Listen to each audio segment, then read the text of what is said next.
निसंदेह उड़ने के लिए परों की जरूरत होती है, लेकिन पंख ना हो तो उड़ान हौसलों से होती है।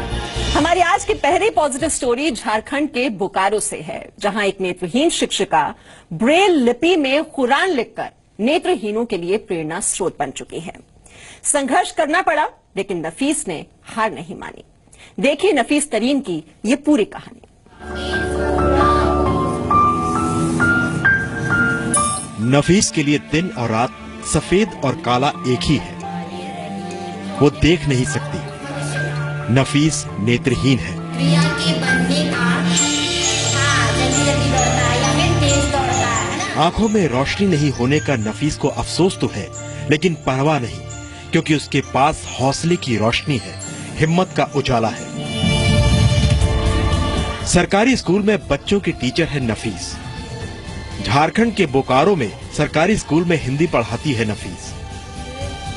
कंप्यूटर में नफीस को दक्षता हासिल है। पिछले 4 साल की मेहनत का नतीजा जब सामने आया तो नफीस को जानने पहचानने वाले लोग भी चौंक गए। जो काम अभी हो रहा है उसको वर्तमान काल बोलते हैं और जो हो चुका है उसको भूतकाल। मुल्ला मौलवी आश्चर्यचकित रह गए। नफीस ने करीब 4 वर्षों की कड़ी मेहनत से कुरान के करीब 1000 पन्नों को ब्रेल लिपि में लिखकर सबको अपना कायल बना डाला। जानकारों की माने तो इससे पहले हिंदुस्तान में संपूर्ण कुरान को किसी ने ब्रेल लिपि में नहीं लिखा था।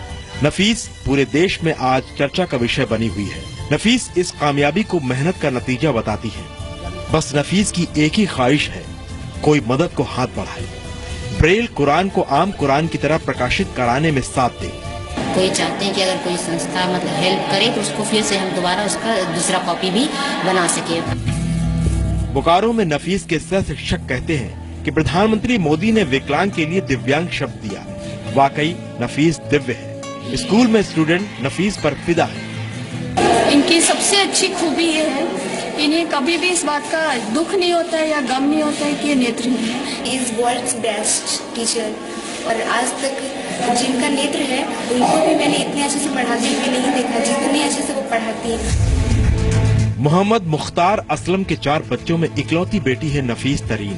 जन्म से ही नेत्रहीन नफीस अब्बा असलम के लिए चिंता से ज्यादा कुछ नहीं थी। इलाज के सभी तरीके नाकाम साबित हुए।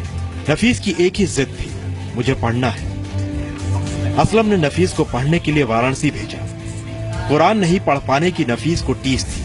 कुरान को ब्रेल लिपि में लिखने का नफीस ने ठान लिया। नामुमकिन को मुमकिन कर दिखाया। बहुत जद्दोजहद करना पड़ा और जद्दोजहद में बहुत लोगों ने इनकार भी कर दिया, लेकिन एक हाफिज तस्लीम साहब मिले जिन्होंने इस चीज के लिए एक्सेप्ट किया कि हम कुरान शरीफ लिखवा देंगे। नफीस के घर के पास ही मस्जिद के इमाम मोतीउर रहमान कहते हैं, सूरह फातिहा से सूरह अल-नास तक हर आयत नफीस को मुंह जबानी याद होना अचरज की बात है। अल्लाह ताला किसको कौन सी ताकत कब अता करता है कि वो अपनी हिम्मत की बुनियाद पर बहुत आगे तक पहुंच जाता। भारत में पहली बार पूरी कुरान को ब्रेल लिपि में लिखा गया है। वो एक नेत्रहीन लड़की ने लिखा है।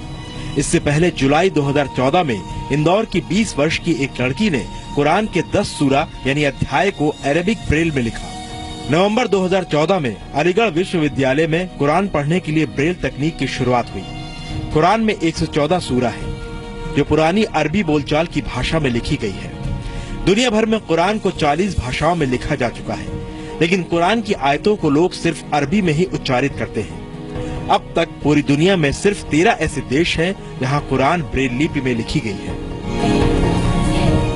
नफीस की मेहनत और लगन की बदौलत अब वो दिन दूर नहीं जब भारत 14वां देश होगा जिसके पास ब्रेल लिपि में कुरान होगी। अब नफीस को इंतजार है तो एक अदद मददगार की, जो कुरान के प्रकाशन में नफीस की मदद करे। मृत्युंजय मिश्रा, जी मीडिया, बोकारो। तो खुद की आंखों में रोशनी नहीं, लेकिन पूरे जहां को रोशन कर दिया है नफीस ने।